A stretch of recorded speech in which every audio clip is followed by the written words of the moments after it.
Danané, terre d'asile et zone d'accueil des réfugiés libériens qui ont fui pour la plupart la guerre civile en 1989. Aujourd'hui, ils sont au total 186 réfugiés libériens à Danané, Zouogné et Guiglo. Ils sont intégrés à la société malgré tout. Je suis venu en Côte d'Ivoire depuis 1989. Je ne vais pas aller chez moi parce que ce qu'ils m'ont fait là-bas, quand je pense à ça, je n'ai pas envie de me retourner. Je vends yougou. Avant, je prenais crédit avec les gens, mais par la grâce de Dieu, AC est venu nous donner un peu de moins. C'est ça que je prends pour nourrir mes enfants et ma famille. Quand je suis arrivé en Côte d'Ivoire, je suis 22 ans. Donc dans ça, comme je ne connais pas français bien dans ces temps, pour même travailler, on ne peut pas y travailler. Mais ce qu'on fait, on travaille pour les gens dans le champ.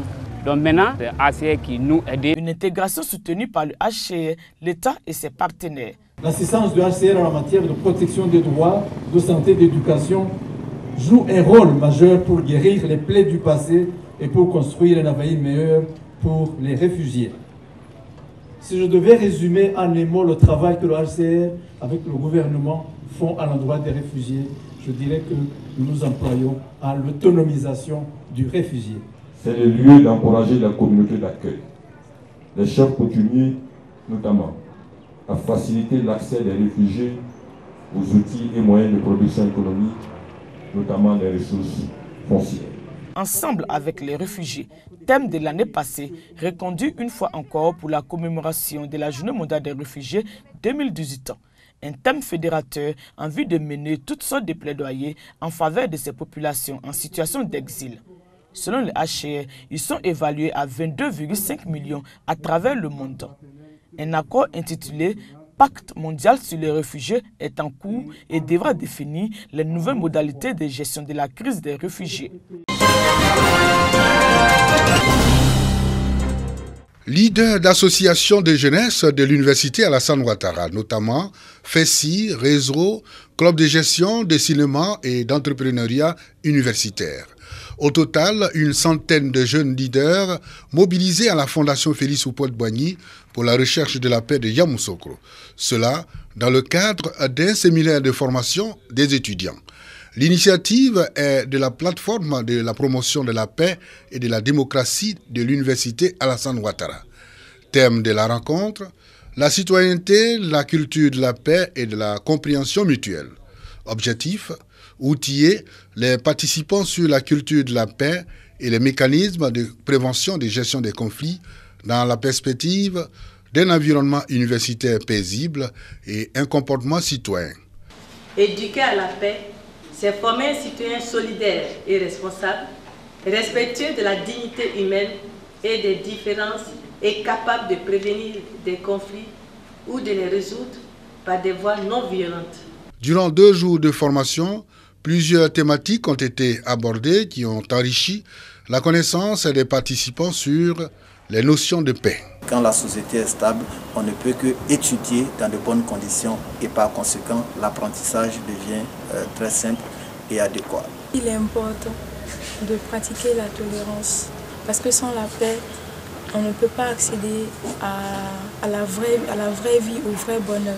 Les étudiants ont été exhortés à faire preuve de responsabilité, de civisme et d'engagement véritable pour la paix afin de bannir la violence dans le milieu universitaire.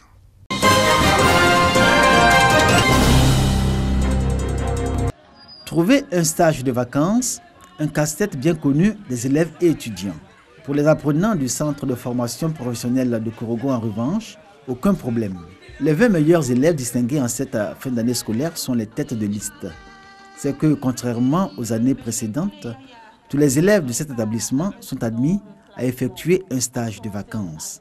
Les meilleurs reconnus auront le choix entre Abidjan et Korogo et les autres occuperont les places restantes. Chaque stagiaire sera doté d'un kit d'outils qui lui permettra d'être opérationnel durant cette courte période d'expérience en entreprise qui va durer 2 à 3 mois. Le travail paye. Grâce à mes compétences, peut-être que je serai embauché. Pendant cette période de vacances, ils vont continuer à se perfectionner, à apprendre Et nous pensons qu'avec ce type de formation, ils seront aguerris pour l'emploi. Les stages en entreprise font désormais partie de l'itinéraire pédagogique des écoles et centres de formation publics ou privés. Certains ont même intégré en leur sein des cabinets de placement de stagiaires en partenariat avec des entreprises de la place, avec toujours la garantie d'un stage à l'élève ou à l'étudiant, chose devenue un facteur qui milite en faveur de ces établissements. Exemple, cette école de Korogo qui forme au sanitaire et social où les élèves se préparent à aller en stage de vacances. C'est un établissement qui enseigne très bien. On a discuté ensemble, mon mari et moi, on a préféré laisser les enfants là-bas. Il y a eu un stage, je suis même déjà allée déposer ma lettre de stage. Précisément à Niamey, l'hôpital général d'Aniamey. Il y a près d'une quinzaine d'étudiants qui sont en stage au niveau des ressources humaines, au niveau du socio-culturel, au niveau de la DAF, au niveau du sport, en fait, pour qu'ils puissent s'insérer dans la vie future. De nombreux étudiants candidats à un stage de vacances n'obtiennent pas toujours satisfaction, quel qu'en soit le cas, à titre personnel ou aidés par leurs établissements respectifs qui ne cessent de vanter la qualité de leurs enseignements à travers de grands battages médiatiques. Depuis qu'ils sont en formation dans leur établissement, ces étudiants, eux, n'ont jamais bénéficié d'un stage et le cri a eu et a dia. On n'a pas eu la chance d'avoir un stage en première année. L'école ne nous a pas proposé des stages, donc on n'a pas eu de stage. Nous sommes en deuxième année, on attend le BTS pour qu'il nous donne des stages. J'ai pas encore eu des stages en tant que tel, donc raison pour laquelle je suis allée travailler dans un atelier en attendant me perfectionner encore davantage, en attendant que peut-être une entreprise m'appelle. Le centre de formation professionnelle de Korogo place cette année environ 300 apprenants en stage de vacances dans les disciplines construction métallique, électricité bâtiment et d'équipement et mécanique générale, loin devant les autres établissements de formation à Korogo ou dans toute la région du Poro. Les écoles qui trouvent des stages en fin de formation pour les élèves, c'est une très bonne chose parce que ça permet à ces étudiants-là de pouvoir faire les premiers pas dans l'emploi, dans l'apprentissage de ce qu'ils ont appris théoriquement à l'école. Et ces écoles-là sont à encourager et l'État doit envoyer le maximum d'étudiants dans ces écoles. C'est aussi ce que le secrétaire d'État de l'enseignement technique de la formation professionnelle a souhaité. Il veut faire de l'enseignement professionnel un secteur pourvoyeur d'emploi et donc cela passe nécessairement par la qualité de la formation et donc pour réussir cela, nous devons à notre tour essayer d'encourager nos stagiaires. Quand je vois un jeune qui veut apprendre un métier, je suis prêt à l'encourager. Vraiment, ça me donne le courage de lui donner tout mon savoir-faire. Ils viennent faire pratique chez moi ici. Ça, c'est leur document de stage où je suis leur arrivée et leur départ. Dans un contexte où le gouvernement, à travers le secrétariat d'État en charge de l'enseignement technique et de la formation professionnelle, accorde une place de choix à la question des stages dans la politique de formation en Côte d'Ivoire, de nombreux autres établissements suivent la tendance, mais avec des fortunes diverses.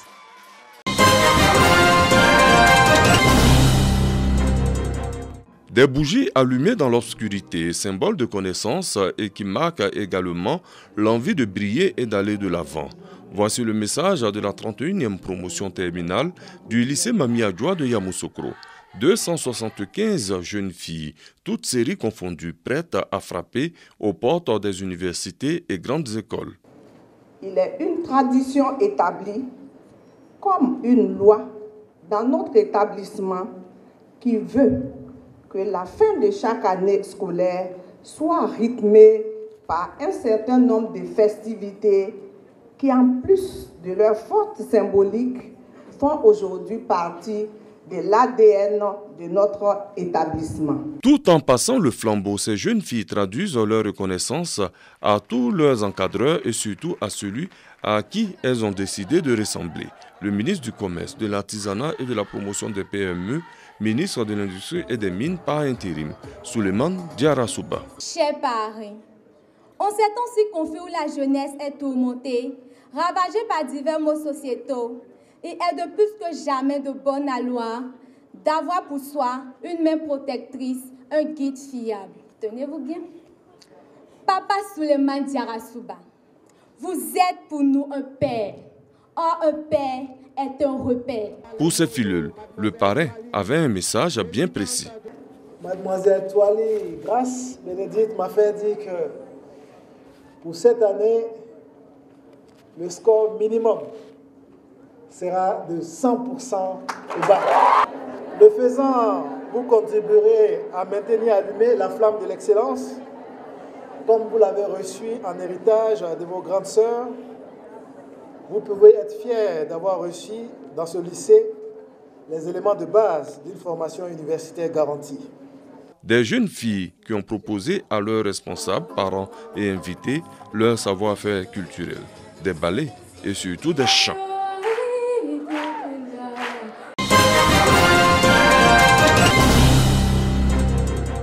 Reine de la beauté ivoirienne au titre de l'année 2018, Sui Fatem a remporté le concours Miss Côte d'Ivoire en qualité de représentante de la ville de Bouaké, chef-lieu de région de Bouaké, où elle a été élue d'abord Miss régionale. Après donc son accession au trône national de la beauté, la Miss Côte d'Ivoire ne pouvait être en joie toute seule sans les populations de Bouaké. Elle vient de marquer son retour au bercail en compagnie de sa deuxième dauphine. Civilité aux autorités administratives avant de mettre le cap sur Sakassou pour une visite à la reine des Baoulés. 2 de nos filles ont été couronnées sur 26 filles. C'est tout à fait normal. On revient à la source. Et venir confier ces filles à la reine. Les hauts cadres de la région de Gbeke n'ont pas boudé ce programme d'accueil de la Miss et sa deuxième dauphine. Le ministre Sidi Touré les a reçus avec tous les honneurs dus à leur rang. Deuxième temps fort de leur séjour dans le Gbeke, des dons en nature à la pouponnière de Bouaké. En tant qu'ambassadrice de la beauté, je promets de donner le meilleur de moi pour venir en aide à ces enfants.